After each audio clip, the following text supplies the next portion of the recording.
கிச்சனில் முருங்கைக்கீரை துவையல் என்ன எப்படி பண்ணுறதுன்னு பார்க்கலாங்க. அதுக்கு தேவையான பொருட்கள் முருங்கைக்கீரைங்க, உப்பு, எண்ணெய், உளுந்தப்பருப்பு, பூண்டு, புளி, காஞ்ச மிளகா 4, பச்சை மிளகா 1, கருவேப்பிலை, சின்ன வெங்காயம், இது கடலைப்பருப்புங்க, தேங்காய் வச்சுருக்காங்க, உளுந்தப்பருப்புங்க. எண்ணெயில் வறுத்துக்கலாங்க. கீரை எண்ணெய் நல்லா எண்ணெயில் வறுத்துக்கலாங்க ஃப்ரெண்ட்ஸ். போட்டு வைட்டமெல்லாம்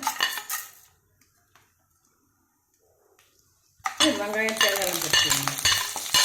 இப்போ கீரை போட்டு வதக்கிடலாங்க. கீரை உப்பு போட்டுக்கலாம் கொஞ்சம். அது